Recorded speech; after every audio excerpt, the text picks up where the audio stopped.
नमस्कार दोस्तों नाटो दुनिया का सबसे शक्तिशाली सैन्य संगठन माना जाता है और इस संगठन को लेकर अब एक बात सामने आ रही है कि यहाँ पर कहीं ना कहीं एक फूट दिखाई दे रही है।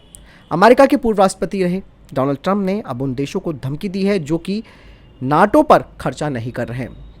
साथ ही उन्होंने कहा कि अगर जो सदस्य देश हैं नाटो के वो इस पर खर्चा नहीं करते या फंडिंग नहीं करते इसके लिए, तो अमेरिका अब उनकी कोई सहायता नहीं करेगा। क्योंकि नाटो का मतलब भी आप समझते हैं कि किसी भी एक नाटो सदस्य पर अगर हमला होता है तो वो सभी सदस्यों पर हमला माना जाता है। ऐसे में ये जो संगठन है वो काफ़ी मजबूत है और 31 देश इसमें शामिल है और स्वीडन अगर इसमें जुड़ता है तो वो 32वां देश हो जाएगा। लेकिन दोस्तों अब पैसे को लेकर यहाँ पर एक विवाद दिखाई दे रहा है। इसके अलावा पूर्व राष्ट्रपति ट्रंप का ये भी कहना है कि अगर ऐसा ही चलता रहा तो रशिया को एक बड़ा मौका मिल जाएगा, वो अब उन देशों पर आसानी से हमला कर सकता है। इसीलिए नाटो सदस्य देशों में भी एक बड़ी खलबली यहाँ पर मच चुकी है। और नाटो संगठन तभी बनाया गया था जब शीत युद्ध के दौरान तनाव काफ़ी ज़्यादा हो गया था सोवियत संघ के साथ। ऐसे में 1949 में नाटो को तैयार किया गया और इसका आप सब नाम जानते हैं कि उत्तरी अटलांटिक संधि संगठन इसका नाम है। उत्तरी अमेरिका और यूरोप के कई देश इस संगठन का हिस्सा है और इस गठबंधन का हिस्सा है। ये एक संगठन नहीं, इसे गठबंधन हम समझ सकते हैं। और ये जो नाटो सैन्य संगठन है वो सर्वसम्मति के साथ कोई भी फैसले लेता है और इसीलिए इस गठबंधन में सबसे शक्तिशाली देश अमेरिका है, जिसके परमाणु शस्त्रागार को अंतिम सुरक्षा गारंटी के रूप में देखा जाता है। जैसे कि मैंने कहा कि नाटो में करीबन 31 देश हैं और इसमें से अधिकांश देश जो हैं वो यूरोपियन देश हैं। साथ ही अमेरिका और कनाडा दोनों ही नाटो के सदस्य हैं और इस संगठन का नया सदस्य, जैसे कि मैंने आपको शुरुआत में बताया था कि फिनलैंड बनेगा। इस तरीके से ये जो संगठन है उसमें 31 के बजाय 32 देश हो जाएंगे। और यहाँ पर स्वीडन की एंट्री दोस्तों आसानी से नाटो गठबंधन में नहीं हो रही थी। तुर्की ने यहाँ पर एक बड़ा विवाद खड़ा कर दिया था, लेकिन अमेरिका ने यहाँ पर एक रणनीति खेली जिसके तहत F-16 विमानों की जो बिक्री है उसके लिए मंजूरी दी गई तुर्की को। इसके बाद तुर्की के सुर बदले और उसने स्वीडन के लिए यहाँ पर हामी भर दी। दरअसल यहाँ पर ट्रंप ने जर्मनी को खास तौर से आड़े हाथों लिया है। उन्होंने कहा कि जर्मनी इस संगठन में बिल्कुल कोई खर्चा नहीं कर रहा है, यानी कि पर्याप्त मात्रा में जो खर्चा होना चाहिए, जो 2% है इन देशों की अपनी जीडीपी का, वो इस संगठन में खर्च किया जाना चाहिए, उसमें जर्मनी की भागीदारी बहुत कम है। ऐसे में वो पूरी तरीके से अमेरिका पर निर्भर हो चुका है अपनी रक्षा के लिए, जिस वजह से अमेरिका को यहाँ पर अधिकांश खर्चा करना पड़ रहा है। हालांकि पहली बात नहीं है जब डोनाल्ड ट्रंप इस तरीके का आरोप लगा रहे हैं। इससे पहले जो और भी कई अमेरिकी राष्ट्रपति रहे उन्होंने भी यूरोपीय देशों पर यह आरोप लगाया कि ये लोग पैसा काफ़ी कम खर्च कर रहे हैं नाटो के लिए।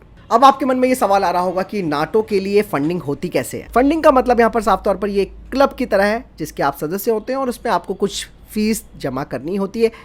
ठीक इसी कॉन्सेप्ट पर नाटो गठबंधन भी चलता है। इसीलिए दोस्तों इसका जो एक सामान्य कोष माना जाता है जिसमें कि सभी सदस्य देश जो हैं वो योगदान करते हैं। और इस संगठन की ताकत का सबसे बड़ा हिस्सा जो सदस्य देश हैं वो अपनी राष्ट्रीय खर्चे से करते हैं, जिसमें कि सेनाओं को हमेशा युद्ध के लिए तैयार रखना, नए हथियारों की खरीद और साथ ही साथ जो टेक्टिकल चीज़ें हैं उन पर भी यहाँ पर विचार विमर्श किया जाता है। और यही वजह है कि नाटो के जो सदस्य देश हैं उन्हें हर साल अपनी जीडीपी से कम 2% रक्षा पर खर्च करना होता है, जिसके लिए ये लोग प्रतिबद्ध भी हैं। लेकिन उनमें से अधिकांश देश ये काम नहीं कर पा रहे हैं। जर्मनी की अगर बात की जाए तो जर्मनी ने अभी तक केवल 1.5% ही नाटो संगठन में फंडिंग की है। तो इसीलिए अमेरिका यहाँ पर तिलमिलाया हुआ है, क्योंकि एक तरह से प्रेशर तो अमेरिका के ऊपर ही पड़ रहा है। भैया आपकी सुरक्षा की गारंटी अमेरिका ले रहा है, अगर आप उसमें योगदान नहीं कर रहे हो तो ऑब्वियस सी बात है अमेरिका पर इससे एक बड़ा प्रेशर पड़ रहा है, जिसका खुलासा अब पूर्व राष्ट्रपति डोनाल्ड ट्रंप कर रहे हैं। जर्मनी के अलावा भी कई यूरोपीय देश ऐसे हैं जिन्होंने 2% खर्चा इसमें नहीं किया है, यानी कि 2% का जो टारगेट था वो इन्होंने पूरा नहीं किया, जिसमें कि पोलैंड भी आता है, ग्रीस भी है, इसके अलावा Finland, Romania, Hungary, Latvia, Britain और स्लोवाकिया भी शामिल है। दरअसल यूरोप सबसे बड़ी अर्थव्यवस्था भी मानी जाती है। ऐसे में जर्मनी की तरफ से 1.5% जो खर्चा हो रहा है वो काफ़ी कम है, क्योंकि 2% का जो लक्ष्य रखा है वो ये पूरा नहीं कर रहे हैं। लेकिन जर्मनी को जब ये बात पता चली तो जर्मनी की तरफ से ये आ गया है कि वो अपने इस प्रतिबद्धता को पूरा करेंगे और 2% का जो लक्ष्य रखा है उसे वो करके ही रहेंगे।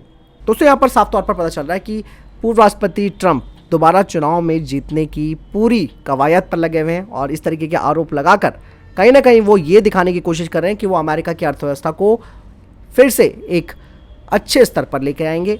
हालांकि उनके आरोप गलत नहीं है, क्योंकि ऑब्वियस सी बात है खर्चा अमेरिका को ज़्यादा करना पड़ रहा है और यूरोपीय देश जो इस संगठन के सदस्य हैं नाटो के, उनकी तरफ से सिर्फ इसे एक तरीके से फॉर ग्रांटेड लिया जा रहा है। फिलहाल आपको क्या लगता है इस बारे में, कमेंट सेक्शन में लिखकर जरूर बताएगा। मैं के साथ जय हिंद, वंदे मातरम।